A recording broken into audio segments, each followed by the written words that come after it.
আজ বিধানসভায় পাশ হয়ে গেল 2025-26 অর্থ বছরের রাজ্য অর্থ বাজেট। বাজেটের ওপর তুল্যমূল্য বিচার বিশ্লেষণ পর্ব শেষ হওয়ার পর গ্রহণ করা হলো নয়া বাজেট।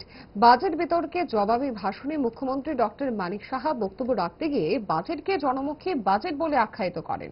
প্রশংসায় পঞ্চমুখ ছিলেন অর্থমন্ত্রীর। এই বাজেট রাজ্যের প্রতিটি মানুষের কল্যাণে গঠন করা হয়েছে। আগামী দিনেও এইভাবেই মানুষের জন্য মানুষের কল্যাণে বাজেট পেশের আশ্বাসও দিতে দেখা গেল মুখ্যমন্ত্রীকে।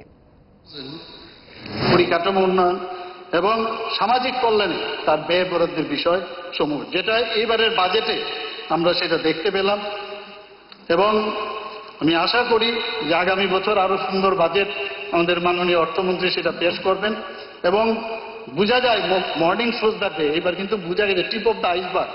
এবার যেভাবে পরিশ্রম করেছেন, এর আগের বছরও উনি করেছেন, কিন্তু যত দিন যাচ্ছে দেখা যাচ্ছে মানে সবসময় ভালো ভালো ভালো সেটাই দেখা যাচ্ছে। ফাস্ট ফুড তো ফাস্ট লাইফের একটা পার্ট, সো প্রবলেম তো হবেই, বাট আমার সলিউশন তারা 5 দশক ধরে গ্যাস, অম্বল ও পেটের সমস্যার একমাত্র সমাধান গ্যাস নল।